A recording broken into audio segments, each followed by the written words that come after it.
Hello, Winamac Athletics and Winamac Community. This is Tim Roth, 1972 graduate of Winamac Community High School, and you're listening to the Winamac Athletic Podcast.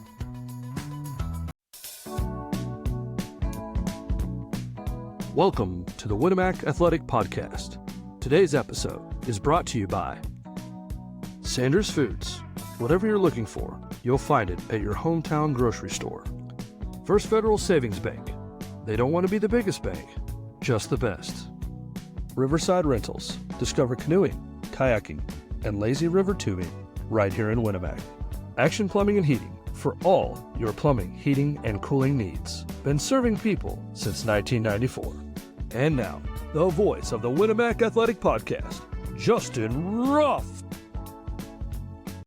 Hello. Welcome to the Winamac Athletic Podcast, an inside look to the athletic program, communicating with players, coaches, Winamac alums, and that is today. This is the very first Throwback Thursday episode, communicating with alums who've done it all with a Winamac jersey on. How's it going, everyone? My name is Justin Ruff, Winamac alum, and I am super blessed to bring you the very first episode talking to a Winamac alumni. And of course, we will have a great conversation with him. But before we do that and dive deep into that, we have to talk about our Warriors who just graduated from Winamac, and now they are currently college athletes. We have six of them in the fall sports, and one of them being a Division I athlete, and that will be Miss Maggie Smith. She just graduated last year. She is currently at the University of Southern Indiana, and she had a pretty good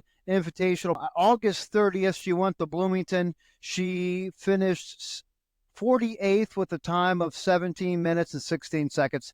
And then last week, she completed in the University of Tennessee Martin Invitational. And her team actually finished first, which is very awesome. And she finished 50th with a time of 25:21. Her next invitational is tomorrow at the Columbia, Missouri location. Good luck to our own Maggie Smith. The next one, we have another 2024 graduate, and that is our golf star in Bianca Hazar. She started about 2 weeks ago. September 9th was her very first invitational there. Battle at the Blackhorn, and she led the way as a freshman. She shot day one, she shot an 87, and day two, she shot an 82. So Bianca, she led the way with a consistent showing, finishing 16th. And then she battled again last week. This time, it was a Rumble at the Rock on September 20th, a Friday. She again continued her solid form, finishing 20th place with rounds of 87 and 83. A freshman in a Winamac Warrior, Bianca leading the way for the Holy Cross College there. And then her next event will be the Bill Johnson Memorial Tournament, and that will be on the 30th. So good luck to Bianca in the Holy Cross College there. Next one, we got some football players. Maddox Muziski, he is playing for Manchester University. His team won last week at Lawrence Tech in Michigan there, 24-21. Good job for Maddox there. Our next one is Aiden Jimenez. He is currently at Carroll University. However, his team lost last week at St. Louis against Washington University, 7-35. Our next one is, of course, Michael Lamer, who's playing football at Franklin College, and he is a defensive back, I do believe. His team last week hosted the Kalamazoo College at North Manchester there. They ended up losing 0-55. And our oldest fall athlete, who is now in college, Mr. Logan Schultz, he's playing at Marion University there in Indianapolis. His team, he's got a pretty good team there for him. His team ended up winning, and they are now 3-0. So those are our athletes who just completed their high school days, and now they're in college. Pretty awesome stuff. Before we dig deep into anything else, we have to talk about Our next guest of the day, our very first Throwback Thursday episode guest, would be Mr. Tim Roth. He was inducted in the Winamac Hall of Fame in 2021-22 season. He was the head football coach. If you don't know this, he was the head football coach at Winamac for 36 years. He is the winningest coach ever in football history for Winamac with a 243 career win.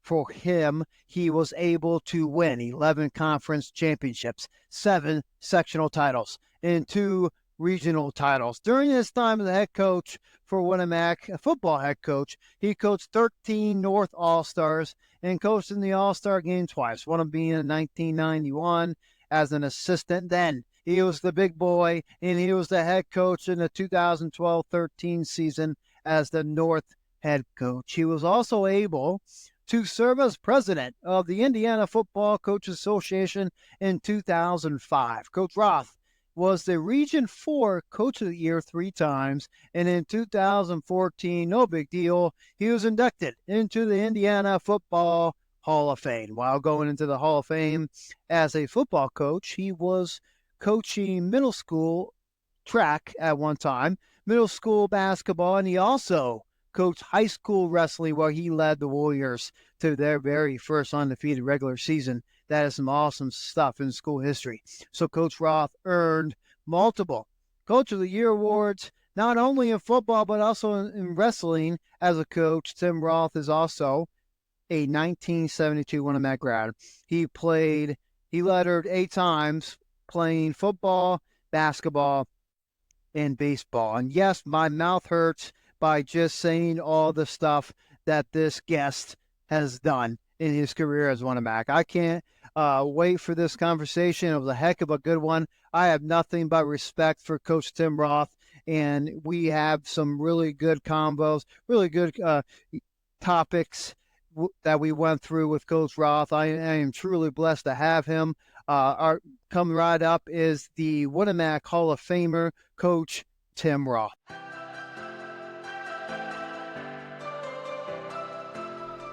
It's time for the Warrior Guest of the Day. Let's return to the voice of the Winamac Athletic Podcast, Justin Roth. Welcome back to the Winamac Athletic Podcast. Today is the very first episode of the Throwback Thursday episodes that we are super blessed to have a Winamac Hall of Famer in Coach Tim Roth. How's it going, Coach? Thanks a lot for joining me today. It's a pleasure.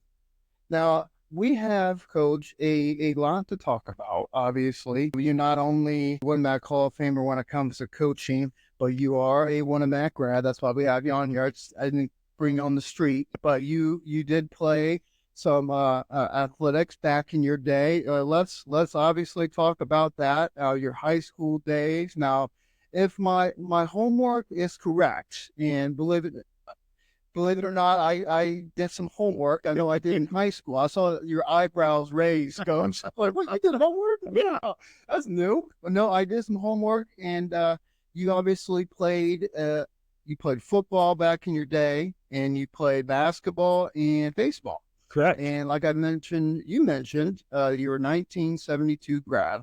But let's talk about your playing days, Coach. We can start with football. Was football your main sport back in your high school days? Well, it's the one I love the most. Okay. I obviously made my career in that sport. But we started football here at Winamac in the fall of '68 as a freshman team, and I was a freshman that year. We played a freshman schedule. The following year, we then played a JV schedule. And then my junior year was our first varsity season in 1970.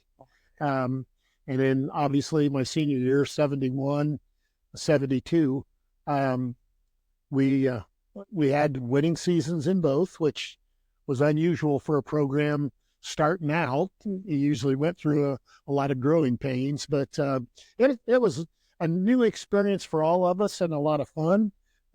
Roger Hannaford and Jack Hendricks basically started the program. Roger was in the head freshman coach, and Jack was his assistant.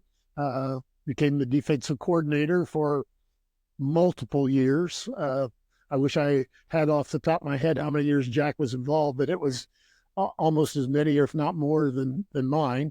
And Jack also served as the head baseball coach. But then when we became a varsity program, Bill Pugh came in from Michigan and became the head coach, added a couple more assistants and got the program up and running, and had a lot of success. It was a lot of fun. We weren't our schedule wasn't full enough to where we were qualified to be a conference champion. Mm-hmm. But we lost to North Judson, I think, but we beat Knox. And back then it was the old Northwest Hoosier. Twin Lakes was when they were still in it, and we didn't play Twin Lakes yet. But then after I graduated, that next year, we had the full conference schedule, and I think Winamac went on and won the Northwest Hoosier 2 years in a row there. Back in the days with guys that you might remember, like Brad Crawford and Rick Schultz, Right. Greg Dolhaney, those guys, and really did a nice job. They had guys up front like John Berger and Kenny May and Kerry Day, and, just not only good football players, but good people too. So let me get this straight, Coach. So you've literally, since you played, you pretty much have been with Winamac football since it started. Since day one. Wow. Holy cow, that's awesome. As a freshman, when everything was given to us, our shoes, our pads, brand new game uniforms, Wow. as fresh out of the box, And the only time I wasn't involved with Winamac football was the years in college, Mm-hmm. and then after I retired. So I put in, somebody counted it up, and I had to correct them. I said, I put in 44 years into Winamac football. So, and I still, go down and meet the boys and talk to them and see how things are going. And You're still at one of the best seats at the flag. yeah. I'd just rather stand down there in the end zone. And plus, it's a good view. I can see holes opening up. I can see holes closing. I can see pass routes. So, in your retirement years, it's a lot of fun to still be involved. Oh, absolutely. When you played football, what position were you? Well, believe it or not, I started out as an offensive lineman my freshman year.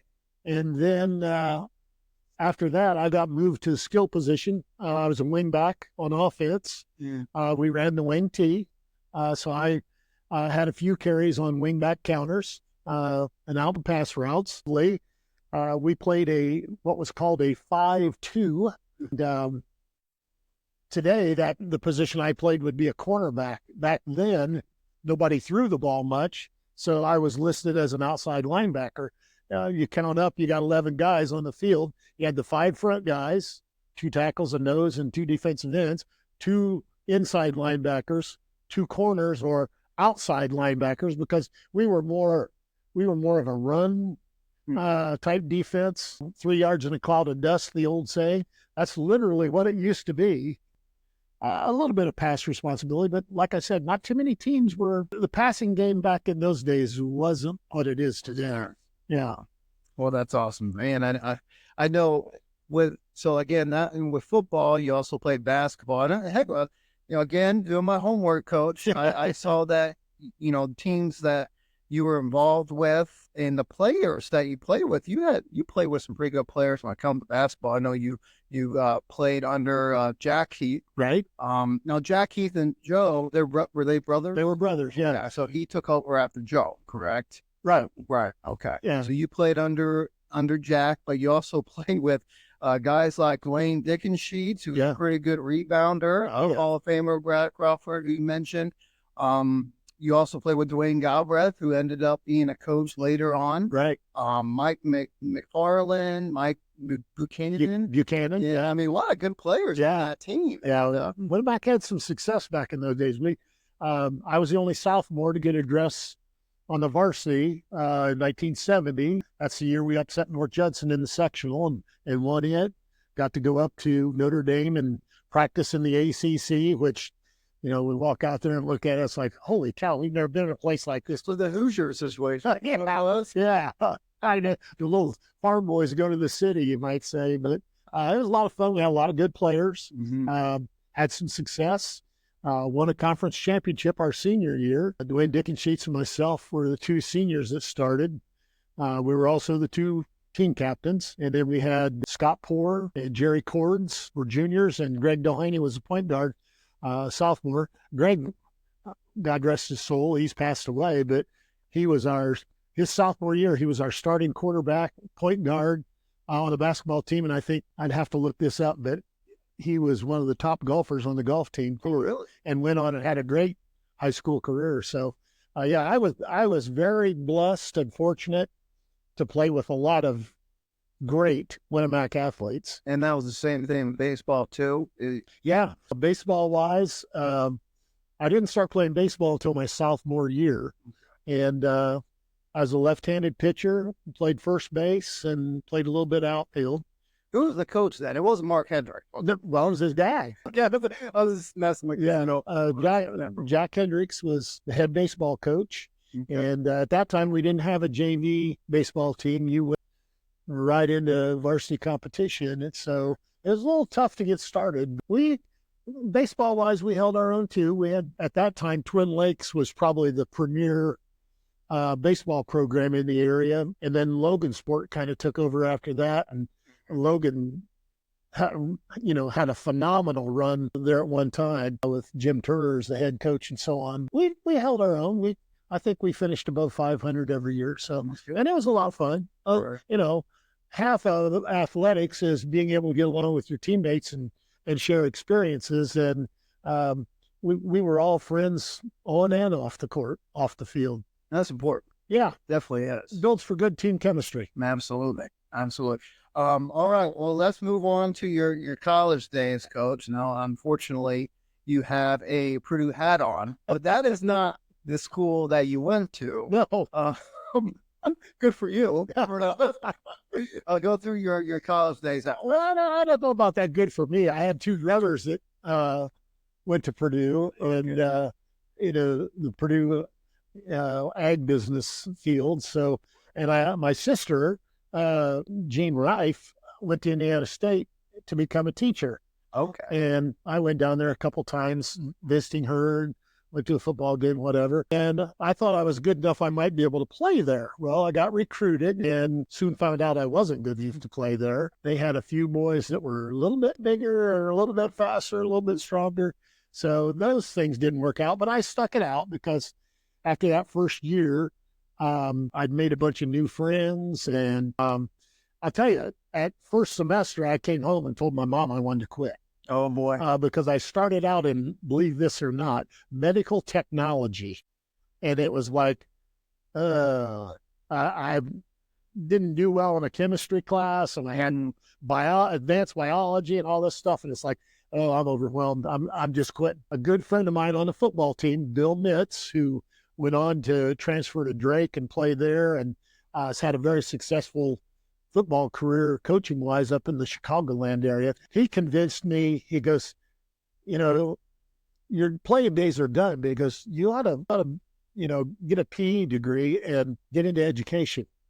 And I told him, about my sister being a teacher, and he goes, it'd be perfect. And so I came home, I told my mom the plan, and I remember it like it was yesterday. She goes, well, you're not going to be one of those social studies teachers because those guys are a dime a dozen. You'll never get a job. I thought, God, what am I going to do? I can't be a social studies teacher. Do that.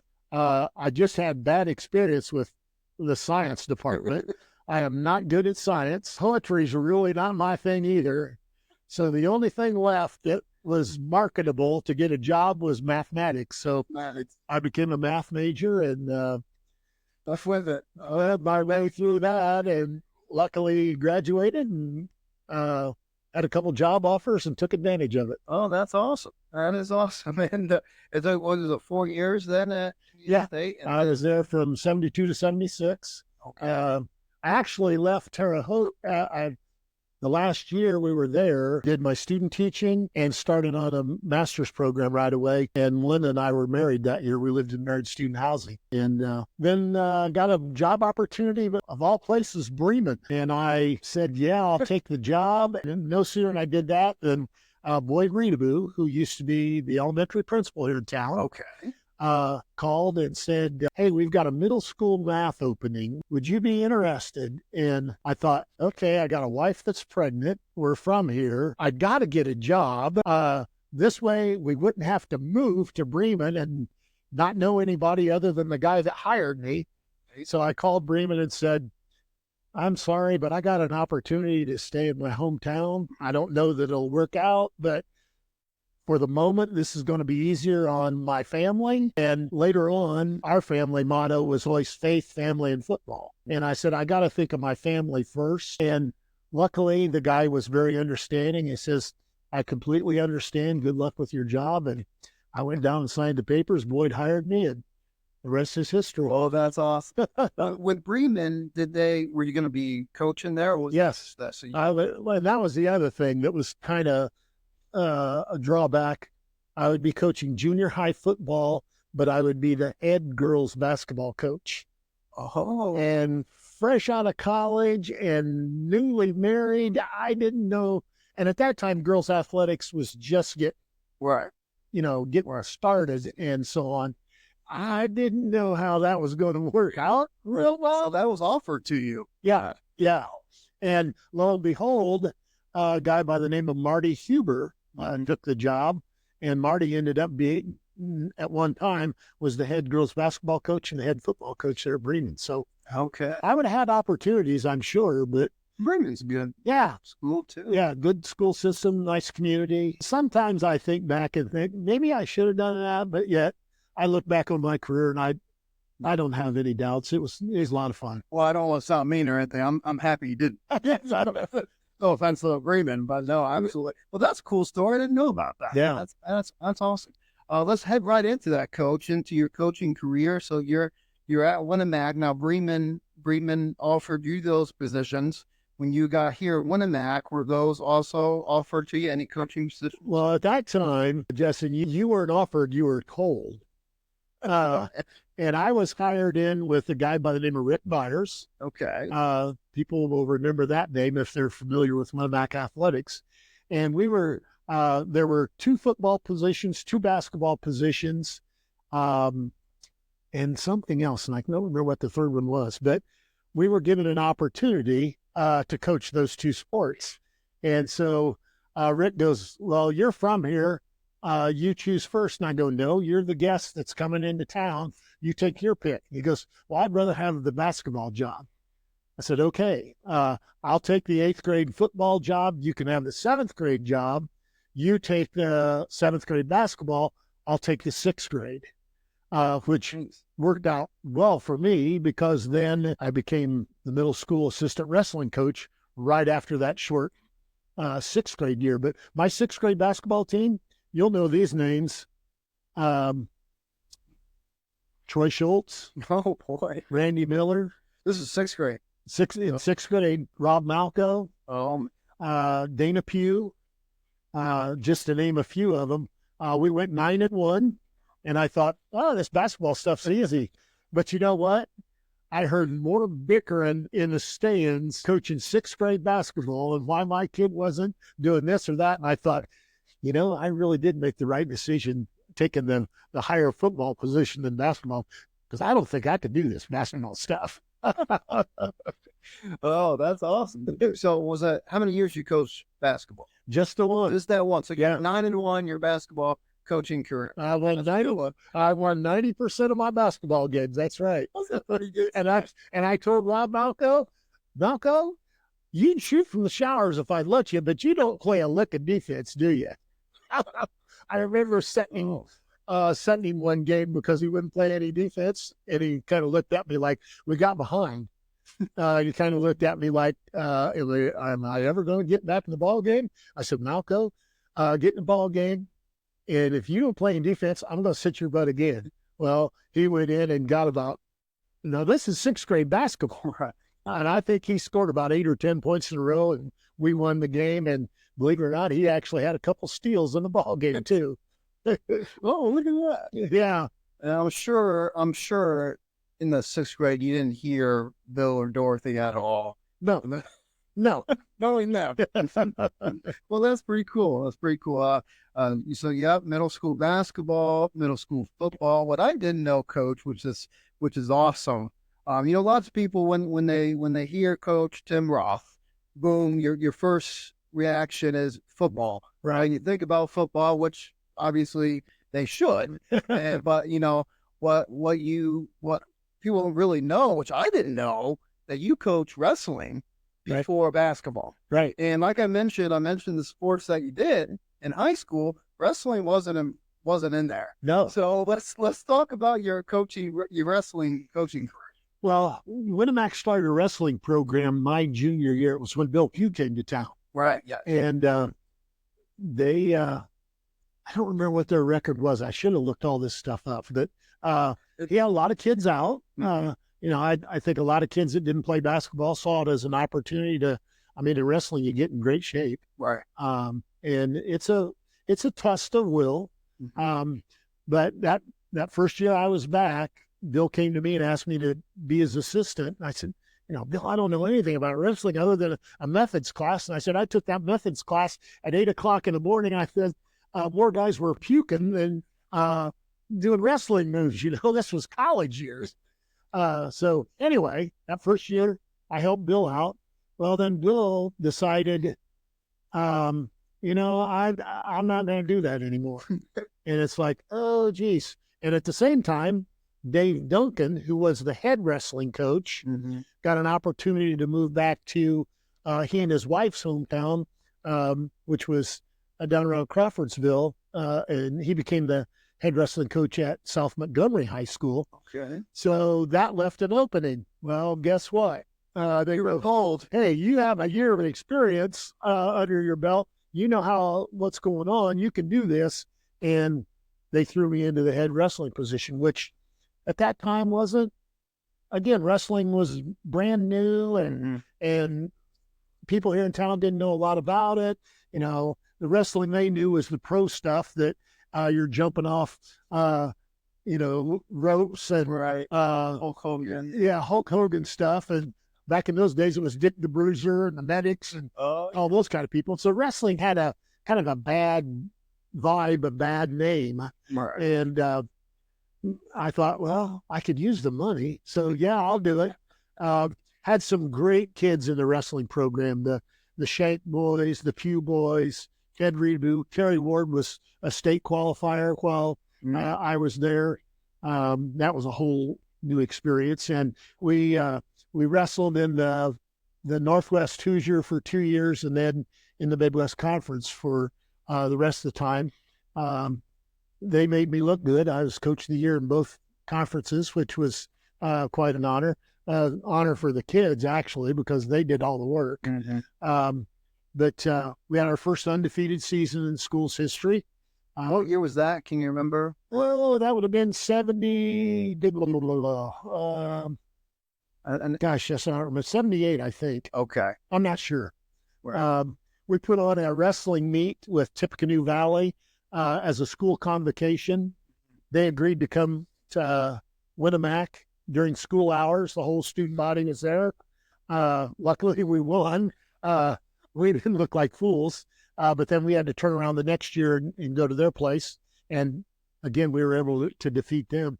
But it was a fun experience, and you really get to know those kids personally when you're rolling around on the mat on them, and teaching and conditioning and that kind of stuff. But it was, by that time, here's a side story.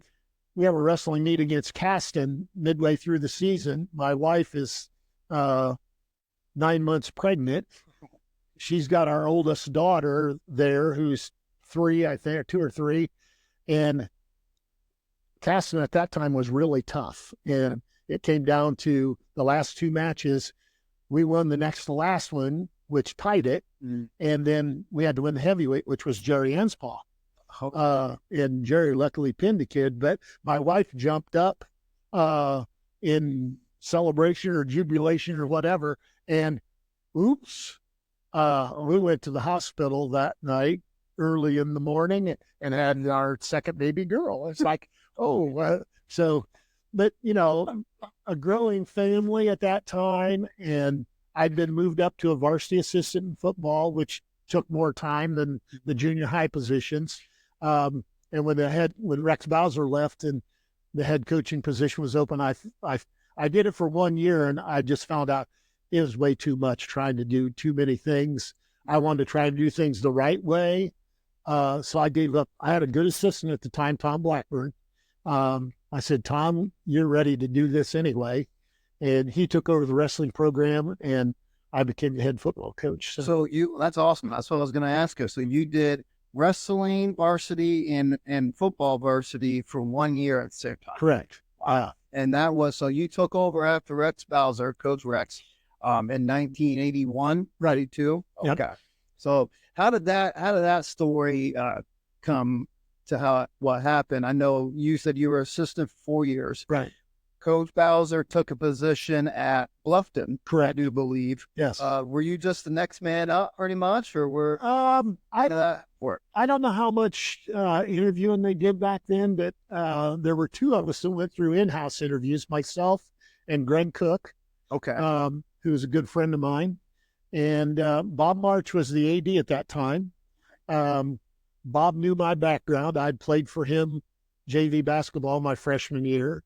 And so I think it came down to Bob's recommendation. And he goes, I know you'd both be good candidates, but Greg, I got to go with Tim.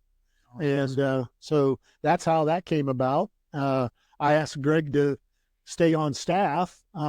He became the offensive coordinator, and Greg went on then to resurrect our girls basketball program and had a successful run in that until he left. So my first staff was myself, Jack Hendricks, Greg Cook, Rick Byers, and Tom Blackburn. Pretty good staff. Pretty good staff, yeah. Byers wanted to throw the ball all the time. Jack never wanted to throw it at all, and Greg was caught in between trying to call offense. So it was a lot of fun. Fun staff. That's awesome. And that was, again, so we're in the football coaching days now from 1981, and you coach all the way to 2016? Correct. So 36 years, Coach. And I know your very first, stop me if I'm wrong, of course, your very first sectional was 1985. Correct. Now let's talk about any memorable season.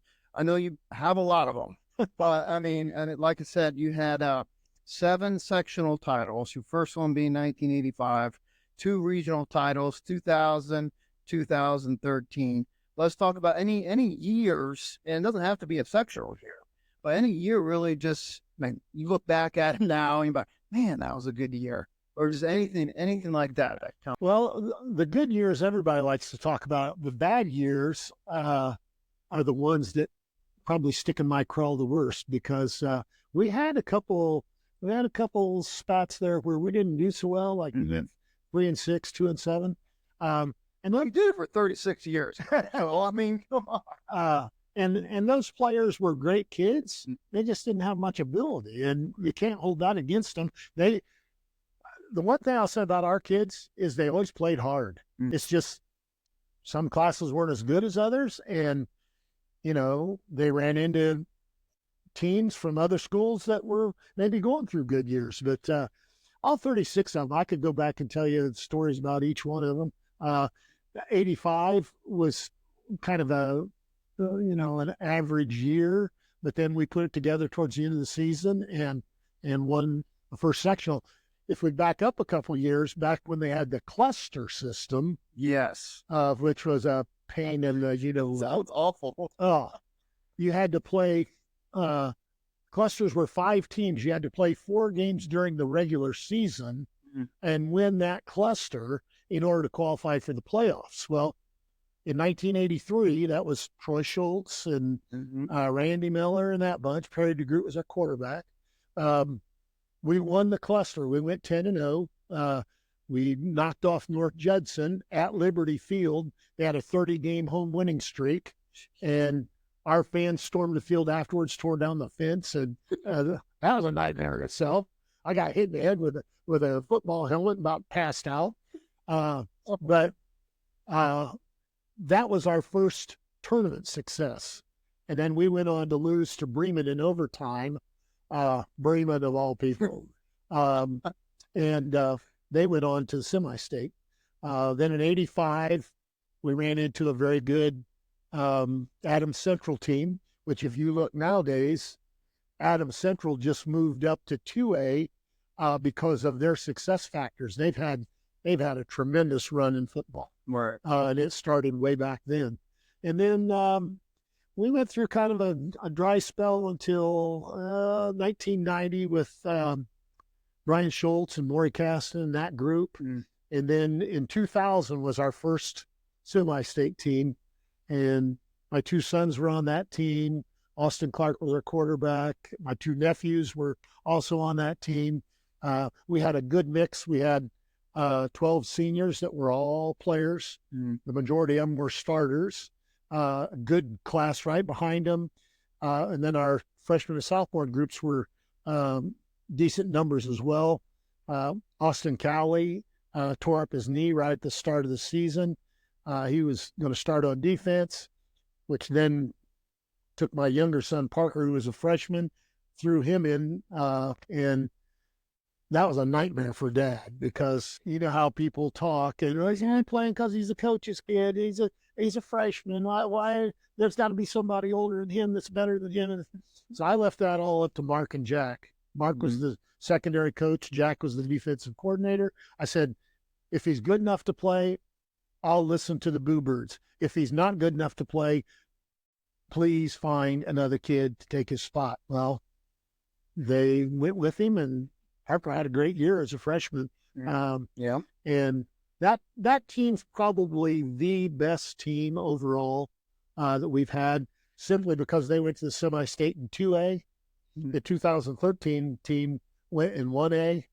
And if you talk to anybody with any football knowledge at all, especially coaches that have been back and forth between classes, they'll tell you that jump from one class to the other, week in and week out, is a big deal. It gets a lot tougher to win week in and week. I mean, and it's like playing in the Big Ten.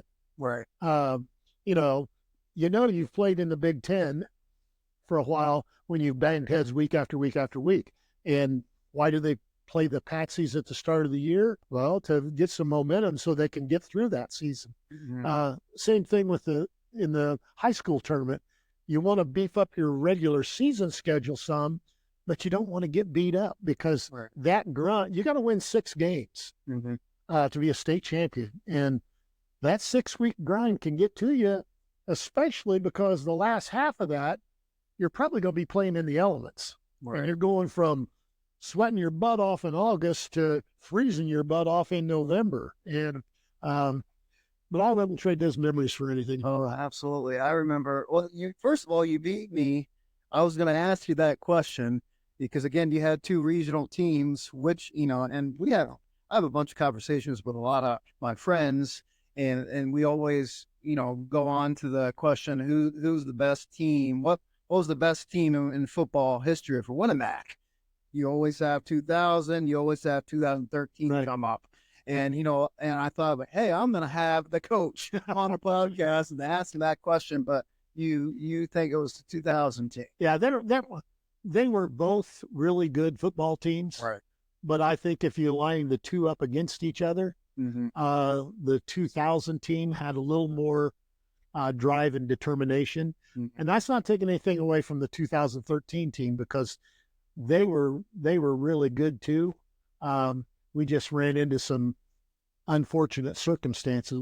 We should have been playing on Thanksgiving weekend in 2013. Right. In 2000, we got beat by a better football team in Fort Wayne Lewis. Yeah. And then 2013, it was Tri-Central, I believe, right? 20-14. I remember, ironically enough, I was listening to WKBI on that, and I was a little bit upset when you guys ended up losing, but I remember that 2000 team. Again, I was like 9 or 10 years old, but that team, I looked up to every single one of those players. Yeah, those are some pretty good players there.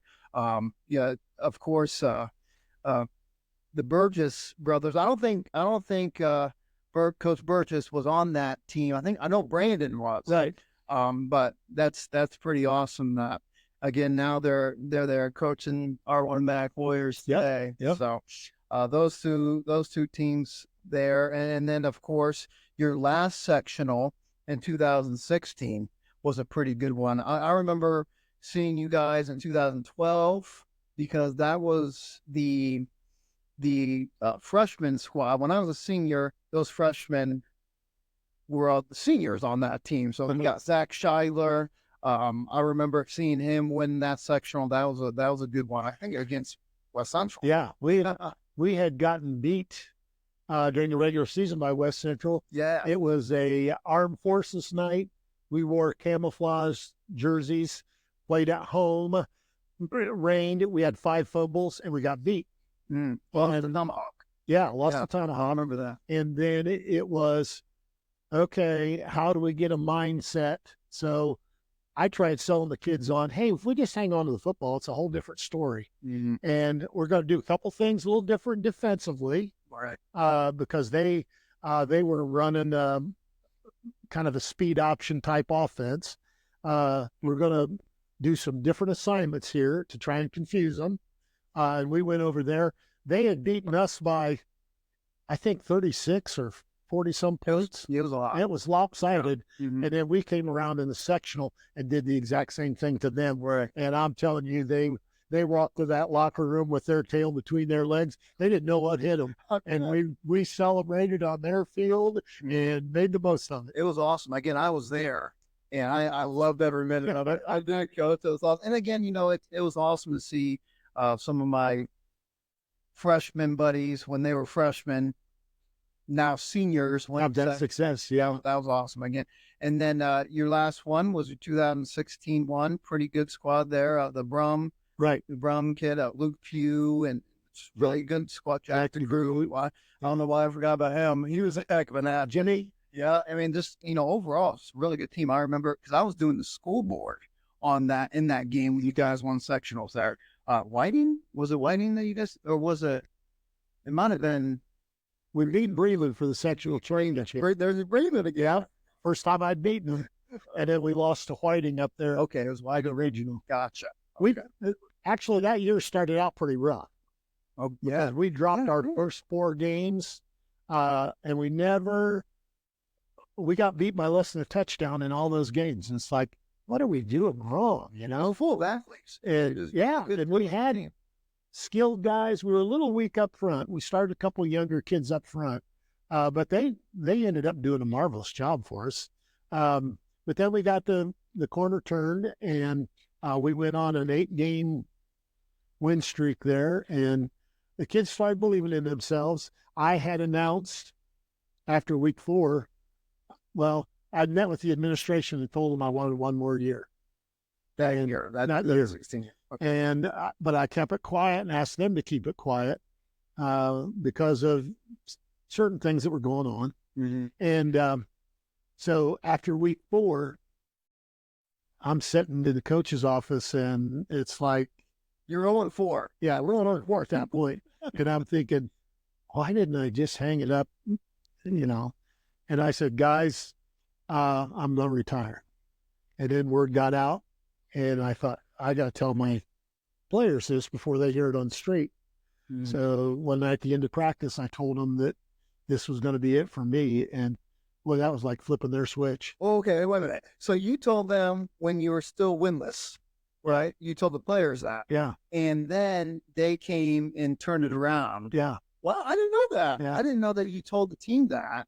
I think they had a team meeting that I probably didn't know about, or at least a position. Well, knowing that class, knowing that team, again, that was my first year coming back to Winamac after I was in college. So again, I was doing the school board, and I was helping out Kyle Johnson on the basketball team. So I kind of knew that team, that senior group. Right. And I tell you what, that was, I'm not going to call you a genius, but that was kind of a genius move, because knowing that group, I mean, they're not losers. They know, and then, hey, we're 0-4. We don't want to be the last group of, Yeah, we don't want you to go out like that, coach. Yeah, and that's awesome. They started clicking, and it was good senior leadership is what it was. Absolutely. And the Gru was senior year that year, Yeah. I believe. And absolutely. That's awesome. So you keep beating me to the questions. That was my other question. What really led into retirement? Did you go into that 2016 year and be like, this is it? You have that feeling? Or was it like kind of before? Well, I'd had some health problems. Okay. In 2010, I was diagnosed with cancer. Right. And had a tumor removed. They thought it wasn't cancer.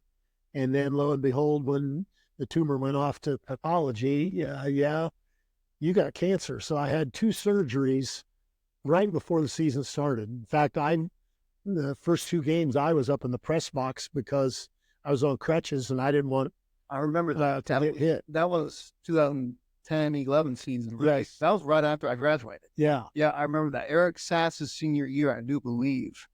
I believe you're right. Yes. That's And then I got healthy and thought everything was fine. And then in 2014, they told me if I would make the 5-year window and no relapses or anything, I'd probably be cancer-free. Well, at 4 years and 6 months, I came home one night and in the back of my leg, I felt a bump. I told my wife, and I had a doctor's appointment coming up. Well, sure enough, it was another tumor, and this one was growing up into my thigh. Had to have another surgery scheduled because of 2 episodes. I went through 7 weeks of radiation, and that kind of has its toll on you. So I knew my days were teaching and coaching were probably numbered. And I just, after those 4 losses in a row, I just felt like, it's time for somebody else to. And at that time, Josh was on the staff, and I thought, here's the perfect guy. Well, I got to go out on my own at my own terms. And they brought in Barr, had come back and was an assistant for a year, then took a year off, and then he got the head job after I left. Well, that last year, I thought, we got things in place. We got some good young kids coming, but it didn't work out that way. And so I left and haven't looked back. I have stayed away and let the guys do their thing. I go down and visit. But now with Josh as the head man, I feel like I can talk to him and add my 2 cents. And I think he appreciates my input of what I see. I don't tell him what to do. Right. It's his program. But I know Josh is one of those guys that he's going to cross all his T's and dot all his I's to make sure things are done right. Winamac's gone through a spell of we're on kind of a downward slide as far as talent level, but that'll come back up and they'll get the most talented players. Right, absolutely. And now I truly feel like Josh Burgess is the right guy for that, to turn that around or build it back up. Right. I should say. Him as a player, you coached him. Yep. How was he as a player? I'm sure knowing him a little bit, he looked like a little mean, aggressive player. Was he that? Josh, believe it or not, Josh started one ball game as a freshman as a defensive back. Okay. He was undersized, had no experience, but he would stick his nose in anywhere, even places where it probably didn't belong. And Josh went on to have a good career. He ended up playing fullback for us in front of Joel Lebo. And Joel was, I think Joel rushed for over 1,000 yards his senior year. And he can thank Josh for a lot of that. But Josh he was a team captain, and he was like having a coach on the field. Right. Very Very level-headed, very smart, and kind of kept guys in line and doing what they're supposed to be doing. So as a player, all 3 of the Burgess boys were good players. Josh was probably the most aggressive. I was going to ask you because I asked Josh this when I interviewed him. Who's the best out of the Burgess brothers? Can you answer that? Who's the best? It was Brandon. Well, Brandon probably got the most glory, but I'll tell you, Stanley, Kyle, I always call him by his nickname, Stanley. He was probably the most durable's not the right word, but that kid didn't have an ounce of fat on him. He played tailback for us, and he got the crap beat out of him week in and week out. Turned around, jumped over on the other side of the ball, played defense. So, you know, Brandon's probably got the most statistics, but all three of them were pretty darn good football players. Yeah, That's awesome. I was proud of them. Well, good. That's good. Let's move on to actually. So you mentioned 2014. That is when you got inducted into the Indiana Football Hall of Fame. Yes. Can you kind of jump on that a little bit? How that came about? Did you know it was coming, and also did you get like a phone call and be like, "Hey, I'm going to the Hall of Fame"? Yeah. You're like, "Oh, cool." Or well, how did it go? Well, when I became the head coach, I got involved with the IFCA. Yes, you're the president. I ended up becoming president of the Indiana Football Coaches Association back in 2005. But I had gone through all of our region offices, and a good friend of mine in the coaching profession talked me into running for president. And I said, they're not going to take little old Winamac, Indiana, when, you got all these big schools with coaches that are more well-known. No, you're the kind of guy we need running, keeping those big guys in line. Yes. You can be a voice for the smaller schools. So I did. I beat Jim Plummer, who was head coach at Western at that time, and served as the president 2005-06. My claim to fame as far as that position was, we got the IHSAA to go from 4-year classifications down to every 2 years. We tried to get him to do it every year like the state of Illinois does, Right. but the IHSA wouldn't budge on that. So we petitioned hard. I went to several meetings, and then we met with the IHSA assistant commissioner in charge of football and said, hey, look, these, and no offense to the private and parochials, but they were cheating. They were putting in an enrollment and then going out and recruiting the heck out of kids. Of course, it's not recruiting, get that right. It's an invitation only. Yes. But they were playing, for example, a 1A tournament with 2A sized enrollments, Right. which it wasn't fair. So and they would get 3 years of that. Mm-hmm. So we got it knocked down to 2 years, which kind of took some of that away from that. They could still invite, but they were going to have to stay within their actual class numbers rather than, having a bumped up enrollment and playing in a smaller class then. So, but that's my one accomplishment for the IFCA. And then I'm still on the past president's committee dealing with Hall of Fame, that kind of stuff. Mm-hmm. And then Brad Smith, who was from Region 1 at the time, was on a lot of committees with me. Mm-hmm. And at that time, I think I had been maybe 20 years or 25. I don't remember the numbers, but he goes, all at one school, and it's your alma mater. Why are you not in the Hall of Fame? Mm. And I go, I don't think I deserve to be in the Hall of Fame. That's why. And he goes, you're president of the IFCA. I said, yeah. And he goes, well, I'm going to push for it. There you go. And so he got all my statistics and stuff and put in my nomination. And luckily, I made it. You made it. And then in 2014, I was inducted with, you'll love this. Oh, boy. At Purdue's Memorial Union, I went in the Indiana Hall of Fame from Region 4 with Leroy Keys, Okay. greatest player in Purdue football history, and a guy that a lot of people remember from the NFL days, Mike Alstott, who played for the Tampa Bay Buccaneers. So I was sandwiched between those big guys. I felt like a king that night, but it was very humbling. They give you, you have to answer some questions, and they give you a little bit of time to talk. And I just said that, I didn't get here by myself. I had great assistant coaches. I had great players. I coach in the community I grew up in, which to me meant more to me than most people. Right. And I said, at that time, 99% of the parents were letting their kids play for the right reasons Right. and being supportive. So you've always got that one parent that's, wanting to shoot you or bury you alive or whatever. But my coaching career, a lot of guys jump around, going from one school to the other, or going from this job to a bigger job to the biggest job to fall on their face and start over. That I didn't want to do that to my family. Mm-hmm. When I started coaching, it was okay. I got to think of my family first, Where? and then football after them. And I grew up here. My wife grew up here.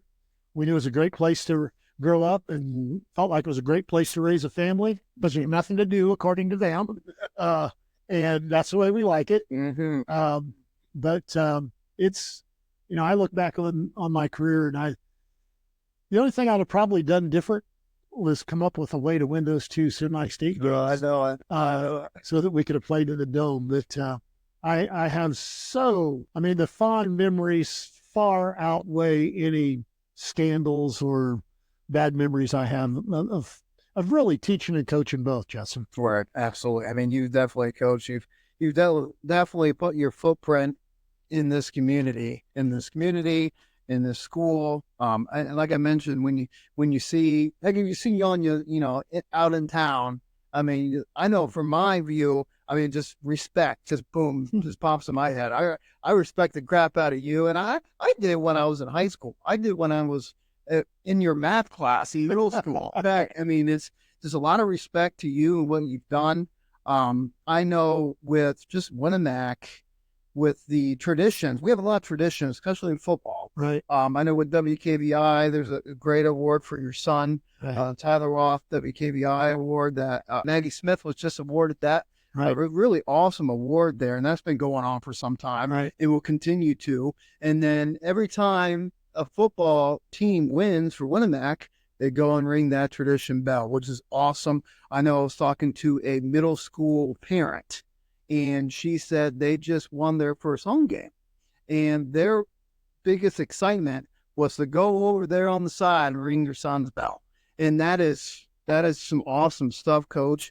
And that is something that will continue on for years and years. That has happened. An awesome tradition. Do you have anything to add on that? Well, Ted Hayes and Harold Welder came to us after we had lost Tyler and said that they wanted to start this award, and they wanted to use it in Tyler's name because they had known he was, he was a really good football. He was an all-state football player. He was on the basketball team. He was on the baseball team, captain of a couple of them. And just, I'm not going to say he was a great athlete, but he was a really good athlete.